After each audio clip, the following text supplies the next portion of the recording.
In today's video, Isla and I are going to be giving you a sneak peek of this, the new reptile room. And along the way, I'm going to be pointing out 3 non-reptile things that I think every reptile room needs. Greeted by the Hope You Like Snakes. Starting on the right, we have the mini fridge, which right now is completely empty. Both freezer and fridge, except for water, because stay hydrated. Next to it, we have this little desk that I actually usually have up by the couch, just like this. And there's some random construction stuff on it, tape measure, stud finder. One of my favorite knives ever, this James brand Carter that they did the collab with Carryology on. It's so nice. And a dongle, because why not? Next to that, we have ShopVac is actually the first non-reptile thing that every reptile room needs. This is an easy one. Reptiles are messy, whether you're cleaning cages, dealing with substrate spills, feces, pee, whatever, spilling water. This thing can suck it up, no problem. It doesn't smell, it's great. It can hold a ton of stuff. The only thing is you have to make sure you don't use it anywhere near your actual live animals because it could be dangerous. My animals are always very far away when I'm using it, but I use it all the time to clean up messes, whether that's the animals' messes or my own messes while I'm in here.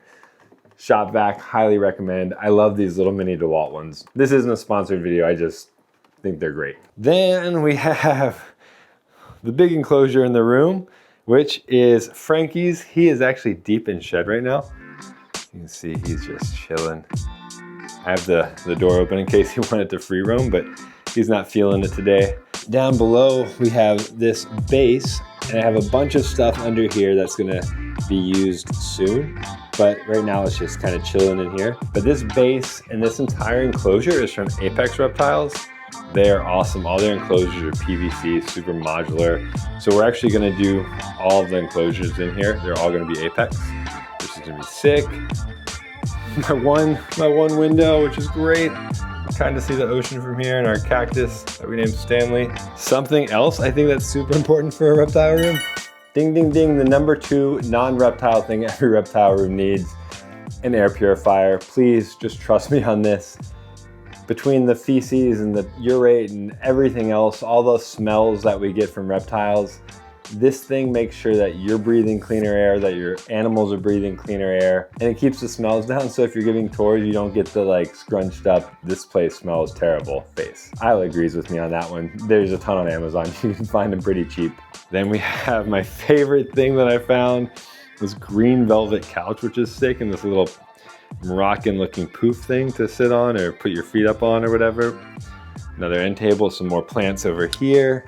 And then we have this big freaking bookcase that I brought down from my house in Mariposa. We have the Hognose snake over here on the left that we just got at the Reptile Breeders Show. Kevin, the Mexican beaded lizard, who is right in the middle. Look how freaking cool he is. Kevin is like a dinosaur, and I've been using these gloves to get him out recently just because he's a new animal and I don't know his body language that much, but he still hasn't tried to either nip me with or without the gloves. I've been kind of starting with the gloves and then moving to free handling. In my opinion, he is one of the coolest animals though, so we're gonna do a whole separate video just on him and Mexican beaded lizards because it's so freaking cool. Largest venomous lizard in the world, depending on your view. That's a whole different video.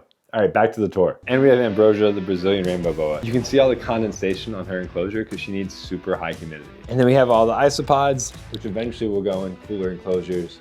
But right now we have the granulatum in this small one, and we have the powder orange and the dairy cows in these bigger Tupperware containers. I wanna get some embers, that's the next isopod we wanna get, but we'll wait until these colonies are a little bit more established first. Finally, on the very bottom, all the way down here. This is the 3rd non-reptile thing I recommend for a reptile room, or at least somewhere in your space, and that's an electric kettle. This one is sick. It's the Fellows electric kettle. You can adjust the temperature and everything. Whenever I'm de-thawing rats or mice, I always use this to set the temperature so I know exactly how hot things are. I use it to warm up food so everyone's happy. I also use it for coffee and tea.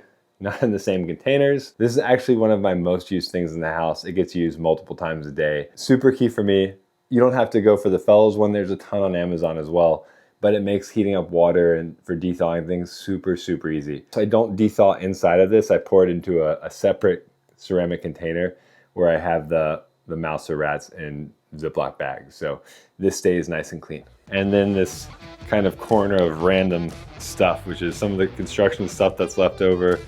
Trash boxes, I have a weird pair of socks there, some maps from that first video I did. This whole interior is like old wood. This is actually this really cool reclaimed barnwood that I found. And we overlaid it on the walls. The whole idea in here was to make it look like mixed between like a jungle and an old barn, which I thought would be really sick. So we even got this cool light fixture. It's old reclaimed barnwood with some LEDs in it so I can actually dim it. Wow, so cool. And that's it for today's reptile room tour. Thank you for coming by. We have a lot more stuff that we're gonna do in here in the next week or so that I'll share as it happens. It's really exciting. If you've noticed, Isla's enclosure actually isn't even in here yet, so we're upgrading her and a bunch of other stuff. So stay tuned and we'll see you in the next one. Peace.